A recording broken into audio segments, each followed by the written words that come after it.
Leader Bronze, Advanced Leader Bronze, all the way from Crystal Toastmasters Club, Division B Director, Jennifer Pan.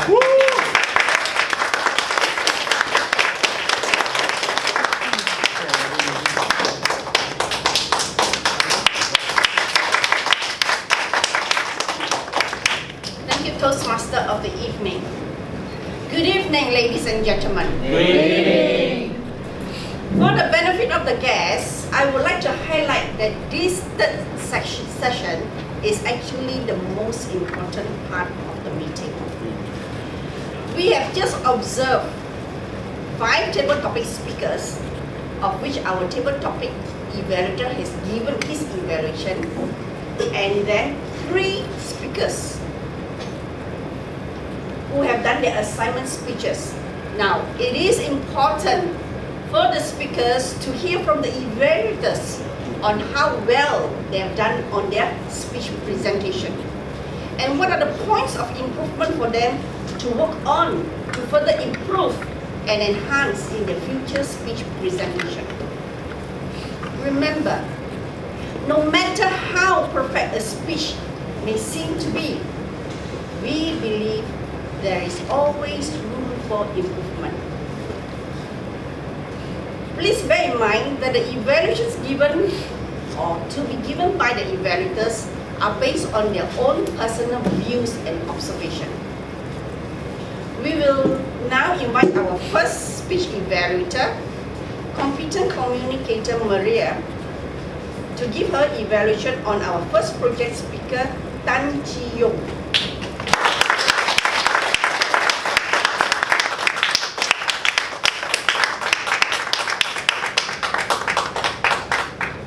Good evening, ladies and gentlemen. Good evening. I think it's quite unfair because when I tell Chi-Yong my jokes, he never laughs. But today, Chi-Yong, you made me laugh. And you will thank me. Oh, finally, he laughed. So to start with, your speech was required 3 things: well organized, humor, and the content. Well, to start with how the speech was organized, it started with a question, engaging all of us. Then a childhood story of how his mom was strict about playing the piano, and then taking us to college about Mrs. Lim, and then concluding his speech. I liked how he transformed from childhood with 2 different stories. Sometimes when you're giving speeches with 2 different stories, it's hard for speakers to give a connection. Some of us get lost if you're coming from one story to the next. You did a good job. Humor, that was excellent. The content was good because showing us, explaining to us in detail how your mom was strict, what exactly she did to get you to learn the piano, and you going to college and exactly what you did for you to get to pass an exam. That was good. To add to your gestures, your facial expression, your facial expression was good because we could see your mother, we could see how her facial expression and yours, and even Mrs. Lim, and even when you got the results, whoa! Yeah, we understood. And secondly, your movements were quite alright because you moved from one point to the next. That was great. Your stage presence was wonderful. And to improve on your vocal variety, that would be my point of improvement, where you can, the difference between your mom and you was CY throughout. I could only see CY. Mom, why are you strict? And the response was still CY. You can give us a vocal variety to at least show, I think, lighten it up for your mom to like a soprano, and then CY. And then as a kid, I think for the piano part, you'd have represented you as a child and your mom. And the school, Mrs. Lim, you'd have given her a woman voice, and then yourself. That would have been great. When it came to the conclusion, was good, but how you gave us the story was excellent. So if your conclusion was a bit stronger, we should take care of, we should give our loved ones time to learn whatever it is. If you made it a little bit personal, like the way the story was good, then include, out of my hard work, out of my mom being strict, out of me practicing, I ended up achieving what I wanted to achieve. So if you give us a punch on your conclusion, the speech would have been excellent. But this is Toastmasters. We're never 100%, but it was good.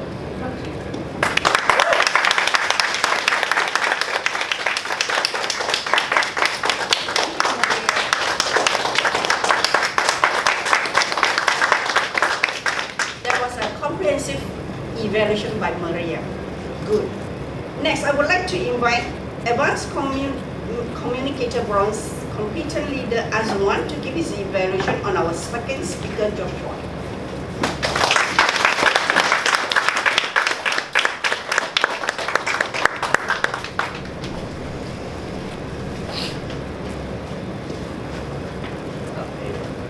Joshua.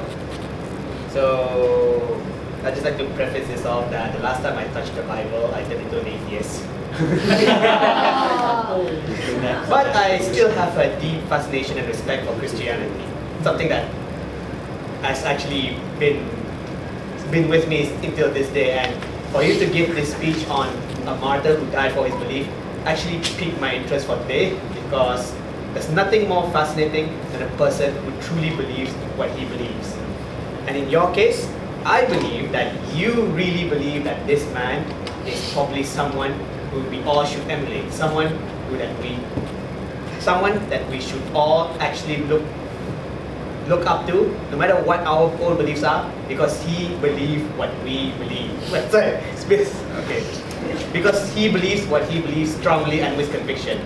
And you managed to show that by coming up here and telling his tale to all of us with the same conviction. Are you a preacher by any chance? You should consider a career as one, because it felt like it. You were trying to give all of us, the audience, his story, his life, his passions, and how we should actually emulate someone like this. Now, let's go into the gritty details of your speech, shall we? As I've said, you brought great confidence in telling your story. It was clear, it was concise. You hooked us from the beginning, from his birth all the way to his unfortunate death. And you did this by actually punctuating each and every part of his life story, from his birth, childhood, his teen years, studies, everything from start to end. You punctuate it all by giving us something to take away with. What he believes as a child, what he believes as a student, what he believes as an adult. So each and every one of these points of life is clear and concise, and we can follow it through and actually get a message from each and every one of these points. The second item that you displayed very well is your vocal range and the way you use it to actually bring to life the character itself by describing him in emotional terms such as his burning desire, his burning beliefs, his convictions. Words like this actually help impart a sense of character to the actual character you're building up to. So that's another item that you want to reconsider, maybe using a lot more of. Thirdly,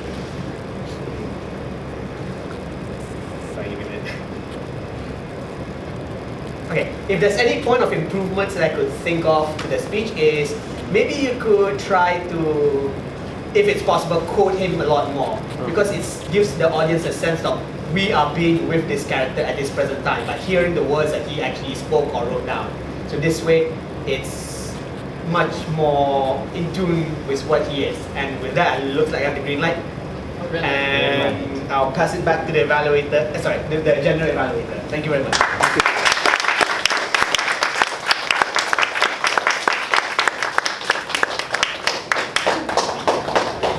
Thank you, Aswan. For the benefit of the guests, Aswan has given an evaluation for an advanced speech. So it is slightly different, it is much more critical, and is according to the objectives as per the evaluation guide. He has done a good job. Well done.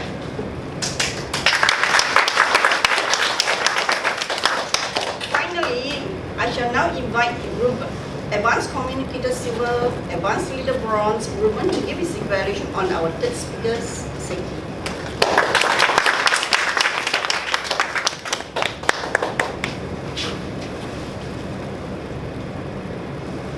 Toastmaster Saki, looking at you, you really portrayed how Joker as Heath Ledger did in The Dark Knight. So I would like to give you props for that. Your speech objective was to demonstrate to us how it is to read a speech out, or not exactly a speech, literally work out for us, and for us to understand what the author or the writer was trying to convey. And I felt that you did it very well. Your vocal mimicry of the Joker, your facial expression, your mannerism really made me feel like I was watching the movie again, except that the Joker didn't stop eating since the movie came out.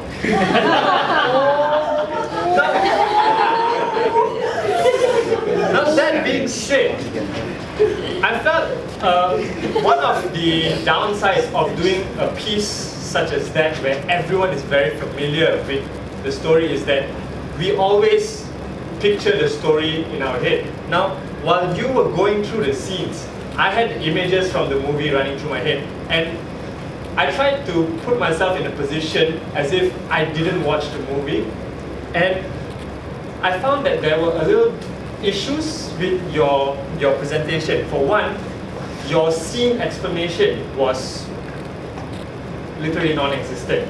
So your scenes were as simple as Gamble's death or the fall of Harvey Dent. Now, for someone who is not familiar with the work, we do not know what's happening there.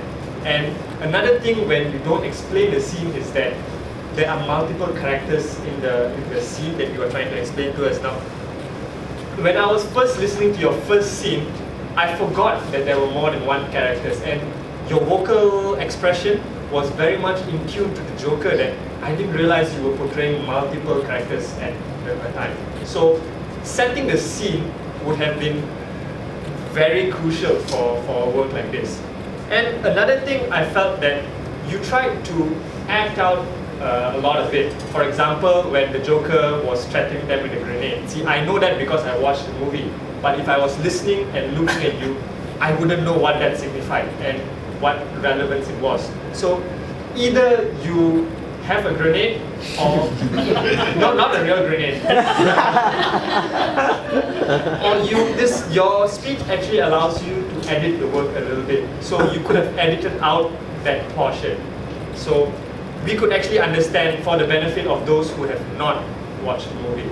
So overall, I felt that you did manage to portray the emotions. Just one part, I felt that most of it was supposed to be rather scary, menacing, but somehow your Joker was the funny Joker.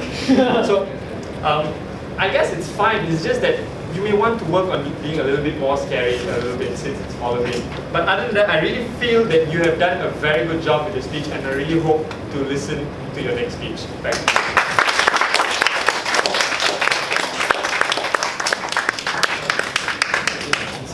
Another good evaluation on an advanced speech. My evaluation on the 3 evaluators. I believe these 3 evaluators have done a wonderful job because they have acknowledged the strengths of the speakers, and they have suggested something better or different for the speakers, something to take home for them to improve on. And they concluded their evaluation on a positive note about the speakers. Let's give them another round.